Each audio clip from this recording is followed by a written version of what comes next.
Good evening everybody, hope you're all well. So tonight I would like to introduce you to my new friend, Mr. Kegorator.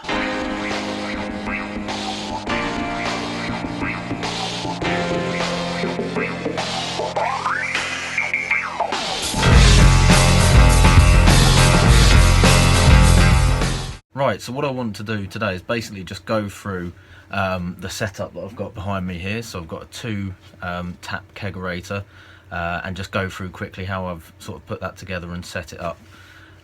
There's loads of videos out there already which are probably going to be far more informative than this one on how to go about this, and I've basically done a lot of this based on what I've watched in other videos, but I thought I'd do my own video just to help anyone else out who wants to do a similar build to this, and basically to show how easy it was to do, because it was well, it was quite surprising to me how hassle-free it actually was to get it all set up. So yeah, let's have a look at what we've got and how it's been put together. Okay, so I'm going to start off at the gas supply. So I've got a 6 kilo CO2 cylinder here. This was actually one of the hardest parts of doing the setup, was actually locating a source for the gas. The ones local to me were quite expensive, and in the end I did just end up going for the nearest one, which involved a fairly hefty deposit, but it's 20 quid a go to refill the cylinder, which isn't too bad. Right, so it's outside of the fridge first of all, and I've done a bit of a bodge there just to secure it so that it doesn't fall over. If one of these does topple over and lands on the regulator, I think you've got a good chance of kissing that goodbye in terms of it surviving that experience. This is one of the slightly more expensive Italian regulators off of Malt Miller. I was advised by a few people when I was looking at the setup to go for one of these more expensive ones, so I did, and it's working quite well so far. Make sure when you set these up that you get a correct size spanner onto the nut here that secures onto the gas tank, and make sure that you use the washer that should be fitted in between the connection on the gas tank and the inlet onto the regulator. The washer for mine was actually attached to this rubber band on the outside of the regulator, so I had to fit that on before I connected it up.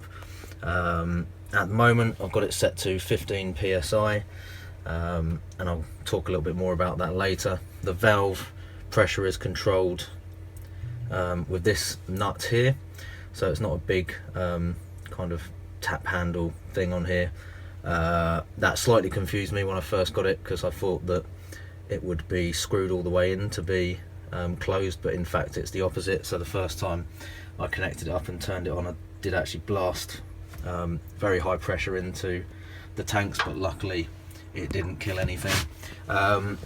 Push fit connector on here, so John Guest push fit connector to 3/8 beer line, and that goes over here and basically into the side of my fridge or kegerator, through a hole that I've just drilled straight into the side. Most fridges will not have a cooling tubes down the side, but obviously check that before you drill through.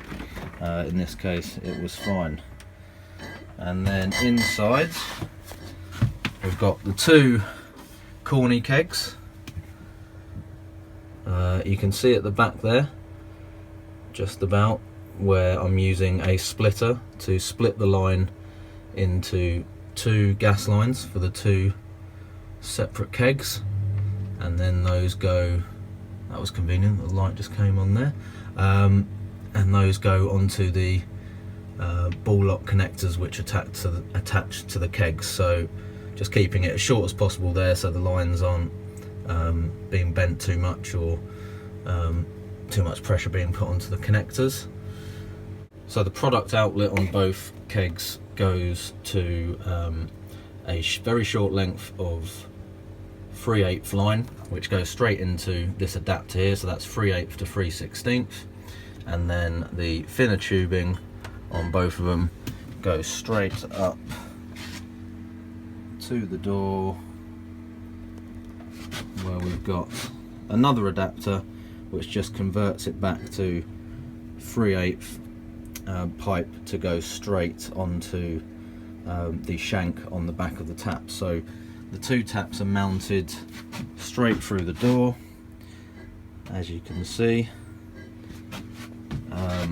and I just drilled through the door of the fridge. It was fairly thin metal with a spade type bit. The bit I had was slightly too small. I think it was a 20mm. I think you're probably after a 21 or a 22mm, so I had to widen the hole a little bit after I drilled it, which was a pain in the ass. And yeah, that's about it. So it's all basically pretty straightforward, apart from drilling a few holes in the fridge. It all fitted together fairly easily.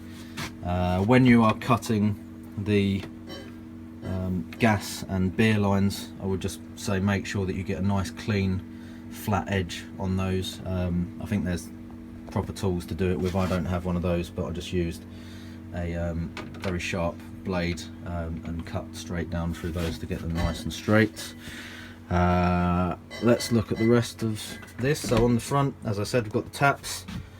I've got some of these little tap cover things just to keep the bugs out. They seem to be working quite well so far. And then the drip tray, that was from Malt Miller as well. A little bit expensive, but they were the only people who seem to have any decent ones in stock at the moment. And again, that's just fixed straight through the wall of the fridge. There's a couple of bolts which I've just drilled straight through for that. And that's about it. I also bypassed the thermostat in the fridge, and it's now being controlled by this STC 1000 unit. Because I've just had the door open, the temperature's gone up to 9 degrees. It is set to 7 degrees for temperature. So yeah, that's about it. There's really very little to it. As long as you can get yourself a decent fridge. I went for a sort of larder type fridge, which as you can see gives me a little bit of room for bottle storage inside as well, which is good. Did reinforce the shelving at the bottom there for the kegs to sit on. Yeah, you're going to need to do that if you've got, especially if you've just got these sort of crappy wire shelves like this fridge had. Other than that, I did have to do a little bit of adaptation on the fridge door just to make room, because there was a bit tight on that keg there, so I did have to cut a little bit of that sort of shelf bit off of the internal door, because that was fixed, and took a few of the shelves out on that side, but otherwise basically using it as is.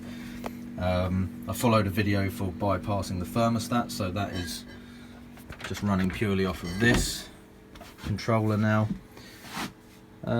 That's about it. Then you get to the decorating part. Got a few fridge magnets on there, and I used some spray blackboard paint to do this, so I can write on it with the wet wipe chalk markers that you can see on the front there. That's about it. Yeah, so really simple. I would recommend that if you're thinking of doing it, go for it. It does cost a little bit of money to set up, but it seems to be well worth it, and this is working really well so far. So I mentioned previously about the pressure being set to 15 psi, and the temperature is at 7 degrees, and that works out at roughly 2.5 volumes of CO2 on the beer. I'm basically going to be using this pretty much purely for kind of lagers, pale ales, lighter beers like that, which are going to be fairly fizzy, served fairly fizzy, well carbed, and relatively cool. So 7 degrees is basically bang in between the sort of recommended serving temperature for lagers and American style beers like APAs and IPAs. So I wanted something that was just about cold enough for a lager and not so cold for kind of the hoppier beers that it was going to sort of impact the flavour too much, or at least if I gave it a few minutes to warm up that it would be okay. So it's in between those two. The carbonation level 2.5 is kind of in between where you'd want it for the sort of American style beers and lagers, at least for my taste. So not too fizzy, but just enough to give it a bit of a fizz, and that's pretty much where I'm going to keep it, because I'm quite happy with the results from that so far. I'm not really planning on using this for sort of English style ales or darker beers and that sort of thing, so obviously you might want to change your settings depending on what you're using to serve it for, but I'm quite happy for what I've got in there at the moment to have it where it is. Ultimately though, it's, you know, it's up to you what temperature you want to drink your beer at and how you want it carbonated, so do whatever you like, but I basically just use one of the calculators and sort of shot for that middle ground in terms of temperature and carbonation, and it seems to be working quite well for me so far. Most of this build I've basically followed the videos from Chris Aston, so Homebrew Chris, so thanks to him. I'll put a link up to the videos of his that I've followed before. The other thing that he mentions in his video is about balancing your beer lines, so a lot of the calculators and charts and stuff online for doing the beer line or balancing your beer lines kind of is based on the actual internal measurement, and a lot of the stuff that we're sold here, or certainly the stuff that I came across being sold, is sold based on the outer diameter of the pipe. So that was a little bit confusing, and when I realized that the 3/16 beer line that I was using was actually I think 1/8 internal diameter, which a lot of the calculators online and the charts online don't go down to that narrow a beer line. That made it a little bit trickier to work out what I was doing, or at least try and do it properly. So in the end I basically just followed what Chris did in his video, and because it only needs to go from a very short run from the keg to the taps on the front, I just went for 4 feet of the 3/16 beer line, pretty much direct from the keg, and it worked great. So for this sort of setup I think that's a good starting point, and then I went for 4 feet so that if I needed to cut it down I'd have a bit of room for manoeuvre there, but it seems to work quite well so far. So really, yeah, when you're looking at the kits, if you're doing something like this with a fairly short distance from the keg to the taps, I think I'd recommend certainly getting the narrower beer lines and doing a fairly short run of that. Otherwise you may have to have lots of beer line coiled up inside the fridge door, which is going to make it awkward when you're trying to get stuff in and out. If I was using the 3/8 beer line for both those taps, I'd have a much longer length of beer line inside the fridge in order to get it balanced. Okay, yeah, that's all I'll say on that, because I'm far from an expert on it, but let me show you a pint coming out of this, and then you can see that it is actually working. I'm not just talking bollocks basically, and it is actually working quite well as I've got it set up. Okay, so let's pour a pint. Okay, so this is the Falconer's Flight American Pale Ale. It's been in the keg for pretty much a month now, so it's had a good time to condition and carb up. I did force carbonate it initially, so it was 24 hours under 30 psi, and then it's been sat sort of 14-15 psi since then. So let's see how it goes.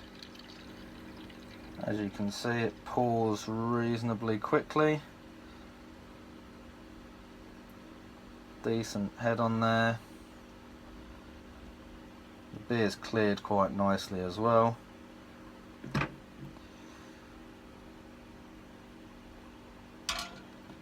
And for me, that is a nice bit of head on that beer as well.